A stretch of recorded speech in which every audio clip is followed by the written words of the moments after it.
Ной ман Беҳзод, ман коргари бум. Фаъолиятам фурӯхтани телефонҳои мобилӣ. Навам мефурӯшем, беҳоам мефурӯшем, истифода бурдам мефурӯшем. Ман соли 79 дар оилаи муаллимо таваллуд ёфтам. Дар шаҳри Душанбе таваллуд ёфтам. Пас аз таваллуди ман падару модарам ба шаҳри Норак рафтанд. Соли 85 ба Душанбе омадем. Соли 85 мактабро дохил шудам ба мактаб. Соли 95 ба итмом расондем. Институти забонҳо дохил шудам. Муддати ин 5 сол ман ҳам аробакашӣ мекардам. Баъд аз аробакашӣ ба офитсиантӣ даромадам. Баъд аз офитсиантӣ хизматгор шудам. Ва ҳамонҷо ман кӯшиш кардам ки забони англисиро нағз сайқалтиям. Соҳибкорӣ ба фаъолият карданаш мумкин. Масалан шахсан ман аз соли 2000 ҳамин кор карди машғул ҳастам. Siemens S22 буд вақт 2002 сол. Не, номашро гуфта наметавонам. Ман якумин одам будам ки соли 2000 балодам якум буд ё дуюм буд Индиго буд. Ман дилер будам. Ҳангоме ки ман пул мегузарондам, $10 он мизоҷ гузаронд. Пул баъд аз 10-12 дақиқа мегузашт. Он мизоҷ камтар асабӣ шуд ва гуфт системаи шумо бекора аст. Барои ман дарс буд. Ман $10 супоридам барои ин дарс ва ин дарс то ҳоле давиди ман ҳаст. Соли 2001 се бародар ҷамъ мешаванд. Дутаи онҳо хештавор ҳастанд.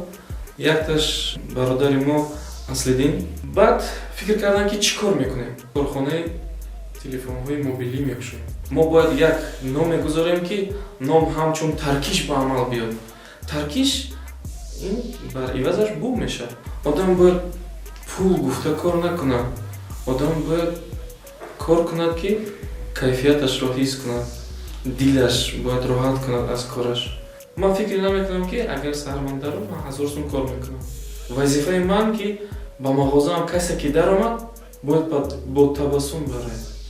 Вай харид кард, вай харид накард, вай ёфт он чизашро, вай наёфт он чизашро. Масалан вай батарея кор дорад ё ки чихол кор дорад ё зарядное устройство. Вай даромад, онро бояд пешвоз гиред. Аз қафои пул давидан лозим нест. Шояд ҳамин бошад секрет ки бояд мизоҷ розӣ аз шумо равад. Ба фикри ман қавӣ он одам ҳисоб мешавад ки шикаст бисёр хӯрда бошад. Шахсе ки шикаст дар зиндагӣ бисёр хӯрдааст, аз он одам қавитарин одам вуҷуд надорад. Соли 2004 мағозаро ғорат задам. 100,000 сомон ра бурдам. Ва ин 100,000 сомонро ман бояд бармегардонам. Яъне ин яке аз шикастҳо.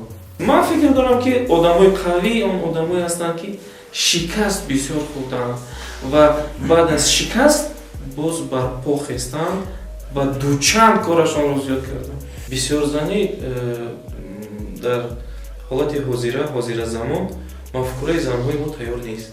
Мард азоб мекашад ки ду оилаи иловаро ба гардан ба дӯш мегирад. Ҳангоми вақте ки мегӯянд он сезана аст, ӯ зиндагиаш бо кайф аст. Не, одам бояд ҷавоб диҳад ба ҳамаи нозу неъматаш, ба ҳамаи хоҳишаш бояд ҷавоб диҳад. Ман тавсия метавонам ба ҷавонҳои ҳозира ки фикри серзаниро аз калашон гиранд. Кативай ҷамъ кунед ва вазъиятро пас намегардонад. Хуб бошад ки ҳам асаби ӯро хира накунад ва асаби худро хира накунад. Ман ӯро қабул мекунам. Барои ки дар ҳар ҳолате бошад клиент прав мебошад. Яъне ҳамин шахсое ки ин мутаассифона ин шахсҳо ҳаст дар гирду атрофи мо ва инҳо беохир нестанд, ҳамавақт ҳастанд. Шахсое ки шуморо бад мебинанд ё ки ба шумо бадӣ мехоҳанд ё ин ки дар қафои шумо гапҳои ноҷо мегӯянд. Аз ҳамон сабаб ман фикр дорам ки бо онҳо ҷангидан лозим нест ва бо онҳо рақобат пайдо кардан дар кор аст. Фурӯшандае ки нон мефурӯшад дар кӯча, он фурӯшанда дигар аст. Фурӯшандае ки либосҳо мефурӯшад, он фурӯшанда дигар аст. Ва фурӯшандае ки лавозимоти техникӣ یعنی که تجهیزات میفروشد اون فروشنده دیگر است. نان بر نمیگردد، نان رو میگیرد و اون رو همون لحظه میتونم خورم. شما باید با مزاج تونید گپ زدن، شما باید اون رو فهمونه، دیلی اون رو یابید.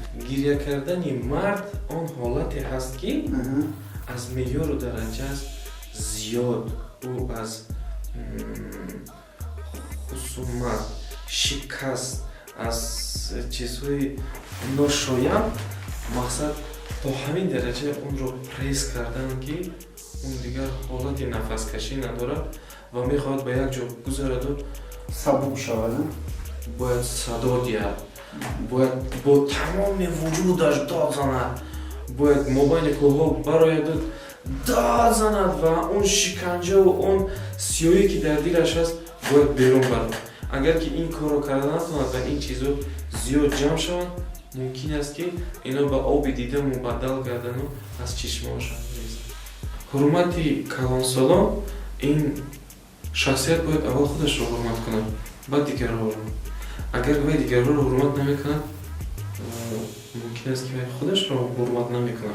من فکر دارم که از همون سبب آدما میبینن که حرمت در موی سری سفید و در دیپلم داری نیست و حرمت در کامیاب شدن آدم و پولیاب شدن آدم هست و همین گرن، یعنی همین گرانیچه از بین رفته است.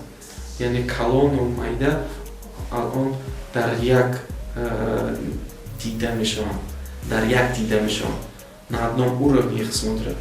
از همون سبب وقتی پیرمرد میتره جوانی که شیشته است نمیخیزد.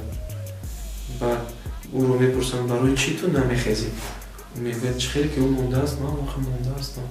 در آینده میخوام فرزندانم رو به کمال رسانم، دخترایم رو شوهر تیم، پسرام رو زن تیم و همین کارم رو دوام دادن گیرم.